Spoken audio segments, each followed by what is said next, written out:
Várias pessoas enviaram-me perguntas com o interesse de descobrir um pouco como eu penso, qual a minha perspectiva em relação a determinados temas e assuntos.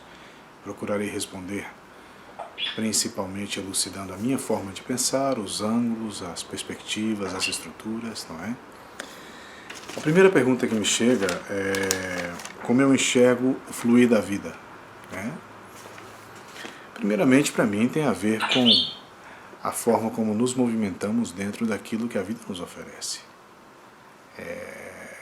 A coordenação dentro da forma como nos entendemos e nos compreendemos em relação ao que chega até nós. Por outro lado, se nós estamos em completo descompasso, coordenar-se com o ritmo do universo, da vida, dos acontecimentos em relação à sua existência, é uma das primeiras plataformas que eu encontro para você se descobrir em meio à movimentação externa. Até porque é muito comum que nós estejamos em descompasso, que o nosso movimento interno não esteja de acordo com as circunstâncias externas. Assim, a compreensão ela tem muito a ver com a adaptação aí, né? Em conseguir enxergar um mesmo ponto por várias perspectivas, em conseguir compreender um movimento estruturado que está dentro da sua perspectiva pessoal e principalmente dentro da sua linha de arguição em relação à vida.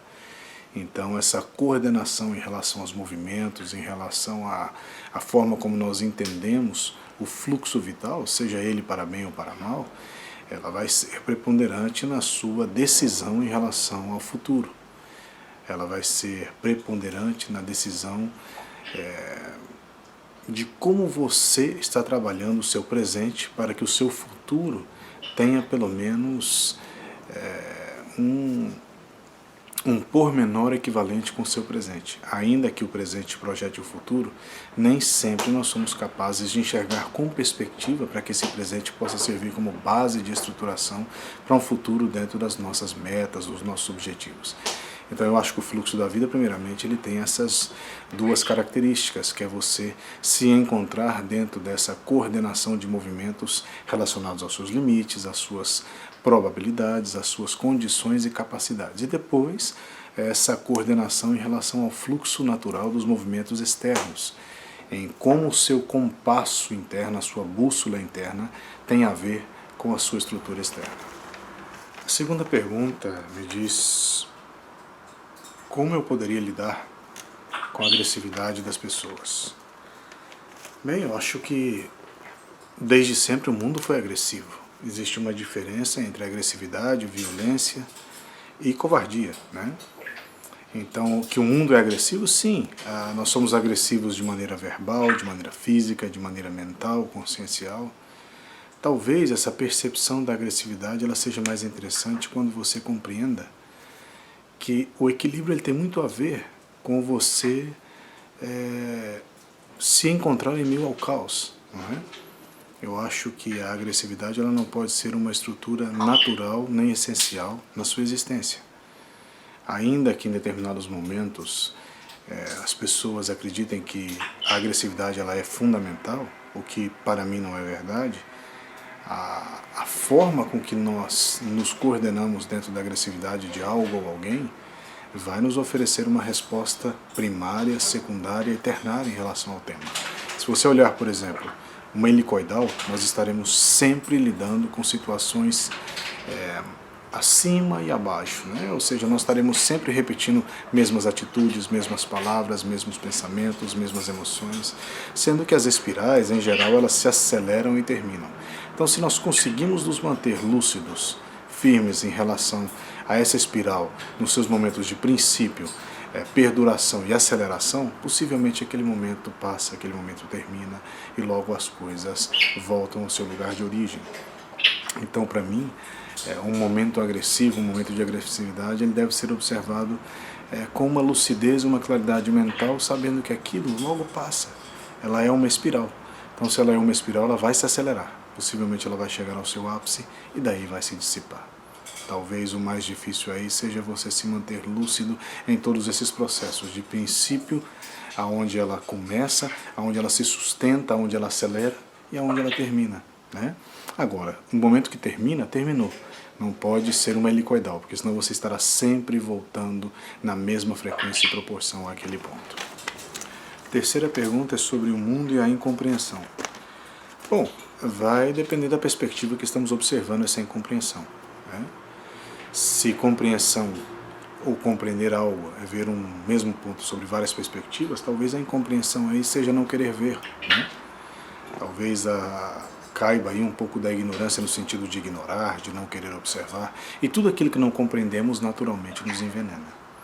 Daí podemos ter emoções complicadas, sentimentos avassaladores e atitudes que vão ser ainda menos desejadas, ou atitudes que poderão gerar consequências complicadas. Então, não é que o mundo está incompreensível, as pessoas estão incompreensivas. Não, eu acho que o momento é um momento de distração, um momento de tudo, né? É um momento onde a quantidade de informações, a quantidade de acesso ou a facilidade a informações está transtornando um pouco a consciência no sentido da reflexão. Está nos transtornando no sentido da condição de observar com olhos de ver, com o coração de sentir, com o ouvido de ouvir, né? Porque existe muita contradição de tudo. Ao mesmo tempo que você lê uma notícia que é interessante, já vê uma notícia que contradiz aquilo, onde você tem informação, a contra-informação e a desinformação. Isso é uma praxe no mundo atual.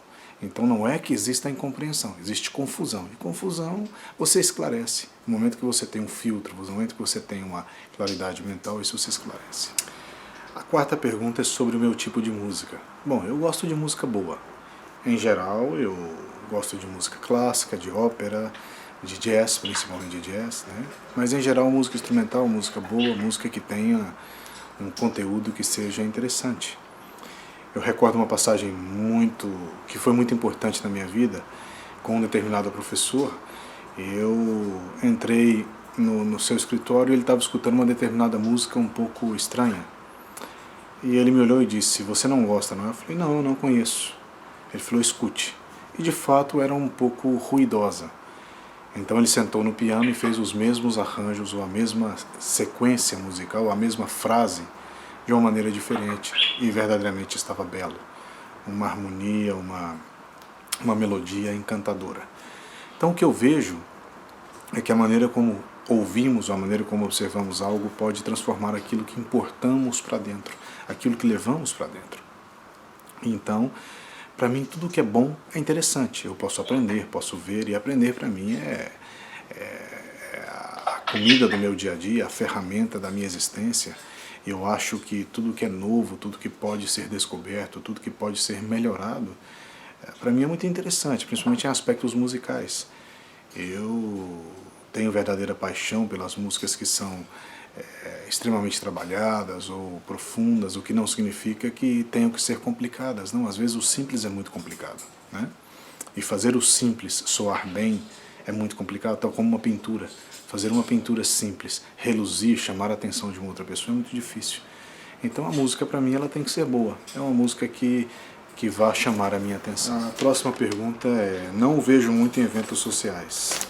Talvez isso é verdade. Eu prefiro estar na minha casa, lendo um livro, escutando uma boa música, ou então com uma boa companhia, dialogando, conversando sobre temas interessantes. Isso é uma característica minha, talvez de muito tempo, não é? Talvez, vamos dizer assim, a cada 100 convites que eu recebo durante um ano, eu compareço em 2, 3. Mas não por ser uma determinada pessoa ou outra, simplesmente por ser a minha personalidade. Até na cidade onde eu vivo mesmo, se não é em um teatro, se não é em alguma coisa específica, dificilmente eu saio. Eu fico mais em casa. Eu gosto mais de estar no meu universo pessoal, com os meus livros, com a minha música, com os meus filmes. Eu prefiro estar aí um pouco mais recluso na minha individualidade.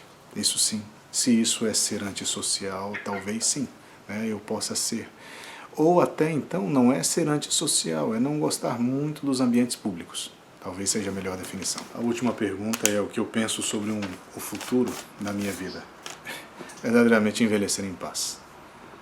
Hoje a minha moeda é a paz, é a tranquilidade, é estar sereno dentro do meu universo pessoal.